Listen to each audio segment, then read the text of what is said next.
Bonjour à tous, bonjour à toutes, bienvenue sur la chaîne de l'œil de Sam. J'espère que vous allez tous très bien. Écoutez, moi je suis très heureuse de vous retrouver pour vous présenter un livre. C'est un ouvrage qui est magnifique, c'est l'Atlas du Paris fantastique, édité aux éditions Le Lotus et l'éléphant. Je remercie infiniment Martine de m'avoir offert donc ce livre lors de la soirée de présentation de ce livre et de dédicace dans un lieu magnifique. C'était vraiment un moment inoubliable. Donc merci infiniment à Martine.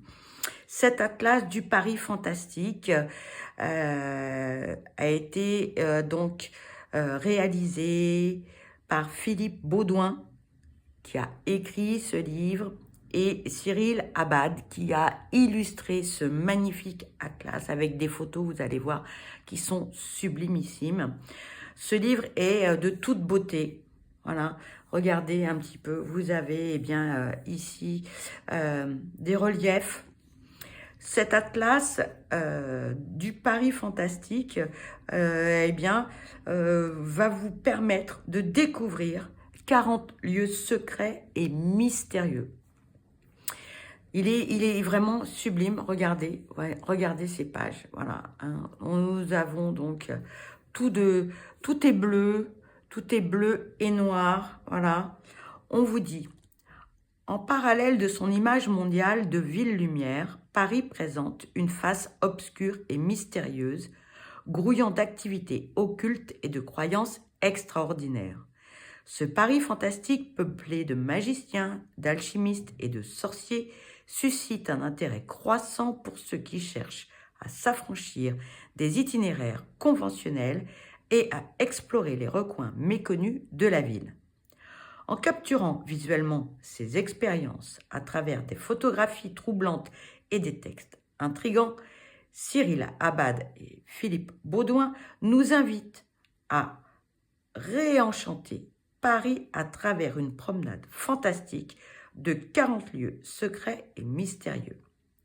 À travers un ensemble de photos inédites et d'images d'archives, cette promenade offre une perspective unique sur la capitale française.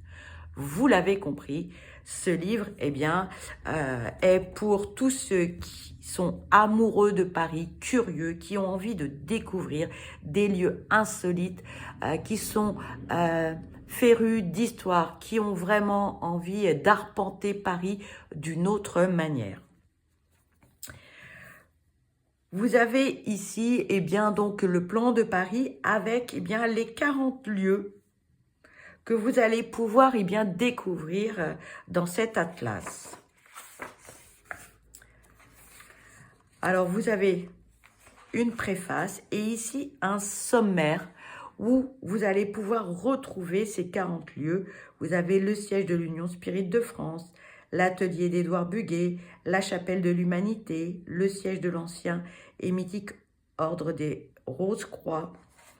J'ai pas envie de tout détailler parce que j'ai envie de vous faire découvrir, mais sans trop ce livre. Pourquoi? Pour que vous puissiez avoir envie de le découvrir, d'être surpris par tous ces lieux secrets, mythiques.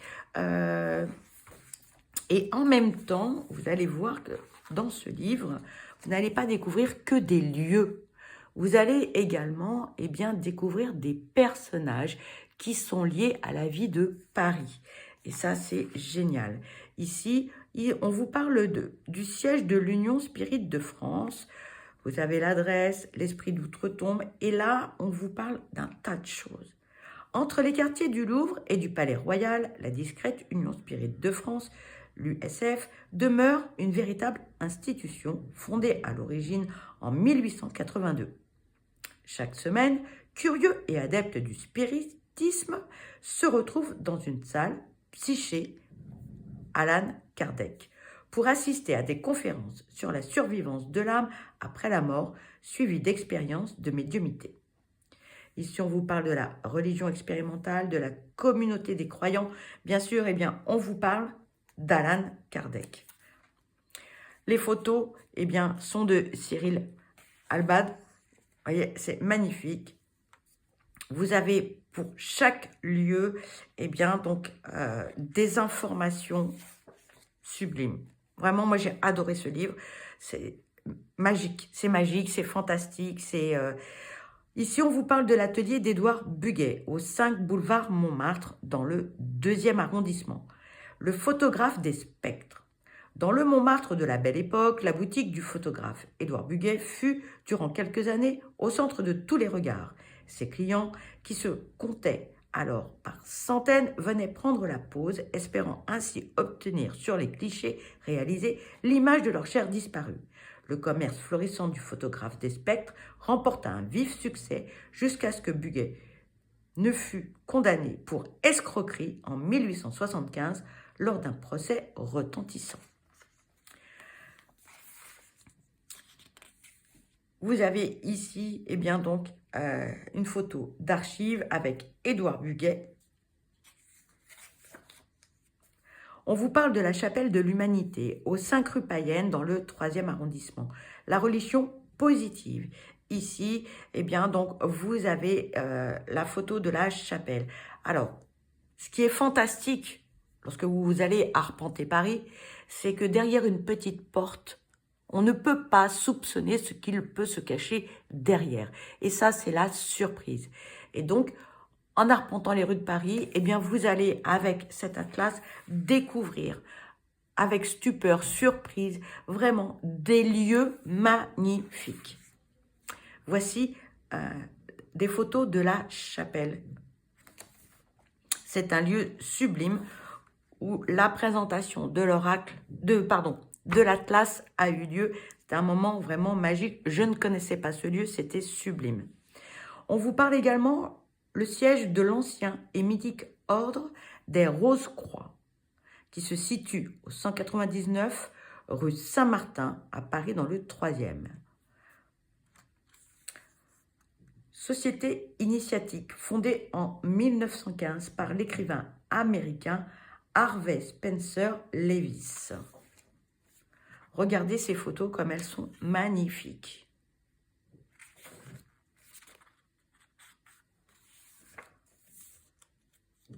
Vous avez le temple de l'ordre martiniste traditionnel dans le 3e arrondissement, le culte martiniste, moins connu que le rosicrucianisme, le martinisme, dispose au cœur de la capitale d'un espace entièrement dédié aux activités de l'ordre martiniste traditionnel, plus modeste que ceux du siège de la Morgue, avec lequel il partage les mêmes locaux. Ce temple présente toutefois une architecture ésotérique des plus étonnantes. On parle de l'ésotérisme judéo-chrétien, de l'ordre et du désordre, de l'architecture martiniste. Vous avez de magnifiques photographies des différents lieux. On vous parle de la balade de Paris, la ville des ténèbres, sur les pas de l'inconnu de la Seine. L'histoire de la capitale n'est pas seulement peuplée de princesses et de rois, mais bien au contraire.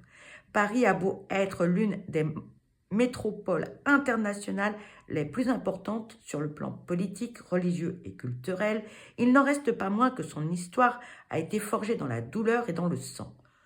Conçue par la guide conférencière Anna Jimena, la balade Paris, ville des ténèbres propose à ses participants de découvrir la face obscure de la ville lumière. Vous avez une visite théâtralisée, le pont maudit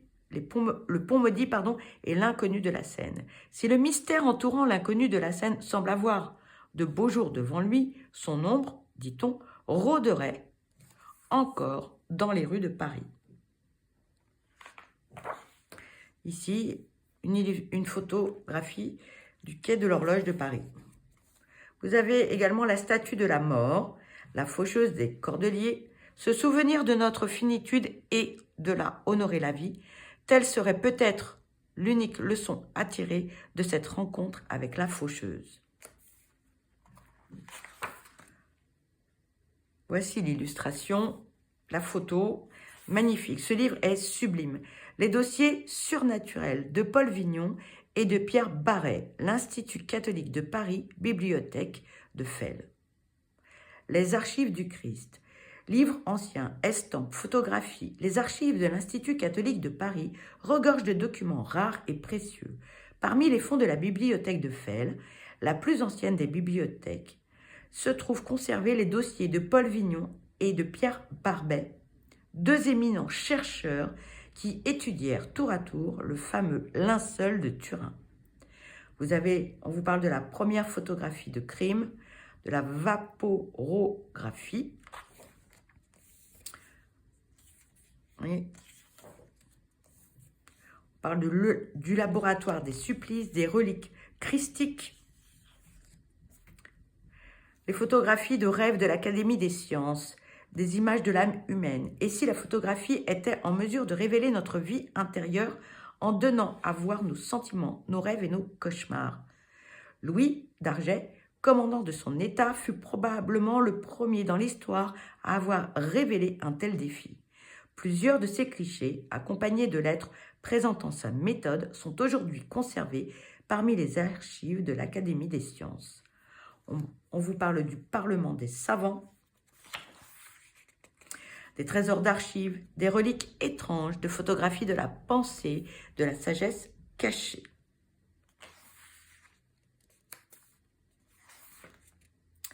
On vous parle du temple, le temple à l'amitié, le sanctuaire littéraire, le temple hors norme, les énigmes architecturales. Regardez comme ce livre est magnifique. On parle de l'inscription énigmatique, du culte des amitiés littéraires, le temps du renouveau. La fontaine de Neptune, un dieu dans la ville. Parmi les centaines de fontaines qui comptent Paris, celle de la rue du Cherche-Midi occupe une place à part. Cachée au fond d'une cour privée, la fontaine de Neptune, par son aura exceptionnelle, ne cesse, pour ceux qui ont la chance de l'admirer, de susciter la curiosité. Placée au centre d'un portique qui semble s'affronter, dragons et chérubins, l'imposante sculpture de style néoclassique rappelle avec force aux visiteurs l'histoire mythique d'un quartier jadis considéré comme l'un des plus hauts lieux de la magie parisienne. On vous parle de la divinité de pierre, de fontaine impériale, de mort suspecte. À quelques dizaines de mètres de la fontaine Neptune, de l'autre côté de la rue du Cherche-Midi, se trouve, au numéro 87, le dernier domicile parisien de l'écrivain et occultiste Antoine Fabre d'Olivet. Je ne vais pas vous présenter tous les autres lieux parce que j'ai envie que vous puissiez découvrir donc tous ces lieux qui sont magiques, qui sont fantastiques, qui sont secrets, que vous puissiez avec cet atlas arpenter les rues de Paris, traîner vos guêtres dans Paris et découvrir tous ces lieux par vous-même. Voilà, je vous présente juste quelques pages, mais regardez ce livre qui est sublime, vraiment. Alors pour tous les curieux, les amoureux de Paris qui ont envie de découvrir tous ces lieux secrets et fantastiques, où tous les arrondissements sont concernés, que ce soit le 9e, le 18e à Montmartre, vous allez pouvoir découvrir ou redécouvrir des lieux fantastiques avec, bien sûr, l'histoire de tous ces magnifiques lieux qui peuvent vous laisser, comment dirais-je, j'ai pas les mots, parce que vraiment cet atlas est vraiment de toute beauté. Donc je vous montre, je parcours les pages, voilà, mais j'ai envie de vous laisser la surprise, voilà, de découvrir tous ces lieux par vous-même. Voilà. Quel que soit l'arrondissement dans lequel vous allez vous trouver, vous aurez un lieu secret ou fantastique à découvrir. Il est magnifique, vraiment d'une très belle qualité. Tout y est. Vraiment, merci à ces auteurs. Voilà, là, nous sommes dans le 18e, place Marcel Aimé, avec la statue de Passe-Muraille. voilà, qui a été dessiné en 1989 par Jean Marais, qui habitait le quartier. Voilà les amis, la statue d'Alan Kardec.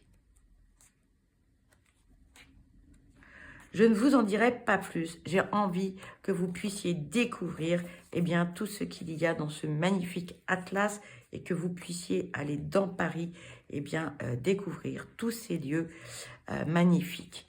Merci infiniment vraiment aux auteurs. Je ne sais pas combien de temps ils ont mis pour pouvoir rédiger cet atlas, combien de temps de recherche, mais je ne leur ai pas posé la question lorsque je les ai rencontrés, mais vraiment, il est magnifique. J'espère que cette présentation vous a plu. Je vous dis à très vite. Je vous embrasse. Surtout, prenez bien soin de vous parce que vous êtes la personne la plus importante. Je vous dis à très vite. Bye bye.